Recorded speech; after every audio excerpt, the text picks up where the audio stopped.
Okay, I'm here with Sneak Peek with the director of Drinking Buddies, Joe Swanberg. Hello.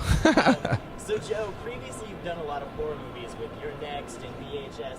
What is it like transitioning from stuff like that to more like comedies, Yeah. lighthearted things? Well, I made a double transition. So I sort of started out doing a lot of relationship stuff, and then in the last couple years, I did kind of make this move into horror stuff, which was a blast. I mean, what's weird is that I was still working with a kind of the same group of people the whole time. I feel like everybody kind of made this weird move into being interested in genre and horror stuff. It's fun to make Drinking Buddies and to sort of be kind of back in my territory, but with a sort of a movie that's a bigger scope than I've done before, and also working with these amazing actors. Yeah, it's a blast. I'm having a great time. It was twofold. One of the inspirations was craft beer and the sort of craft beer industry. You know, I'm a home brewer and like a huge craft beer snob and beer drinker. I hadn't seen a movie really set in that world. So like shooting at a brewery and sort of being involved in that craft beer world was one of the first kind of ideas that I was excited about. And then also I wanted to make something that was, that sort of stole back the idea of romantic comedy from these kind of big, broad Hollywood things, and make something that more reflected like a 70s romantic comedy that was a little more complicated and adult, and kind of told stories about people that are going through interesting, complicated things, but also make sure that was funny and entertaining the whole time.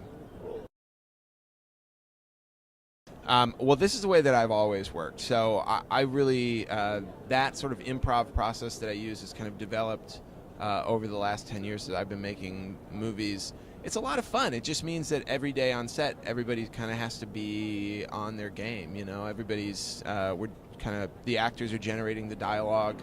I'm working with the cinematographer to make sure that we're capturing that in a cinematic way that I can edit later and that's working. And I'm having to listen really closely to what they're saying because we're kind of doing the writing process as we're shooting. So I love it. I mean, I keep working that way because it's a really exciting, fun way to work, and because I like the kinds of movies that come out of that process.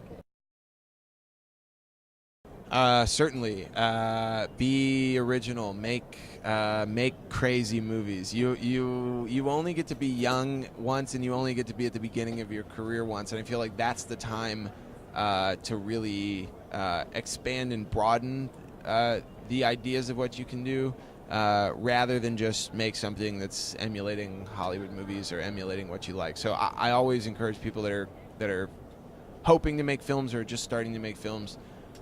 Be crazy and tell unique personal stories. That's a much better starting point than just to be doing homage and kind of emulating other artists you like. It's actually easier and more fun to rip off your favorite films later in your career than it is at the beginning, and you're better at it by then. So do you have any future plans slated as of yet? I'm trying to figure out what comes next. No, I'm sort of I'm just having a good time with Drinking Buddies, and I have a couple ideas, but nothing. No predictions yet. Awesome. Well, congratulations on all your success at South by. It's been great talking to you. Yeah, nice to talk to you too. All right. Thank you. Paul Presley with Sneak Peek. Back to you guys.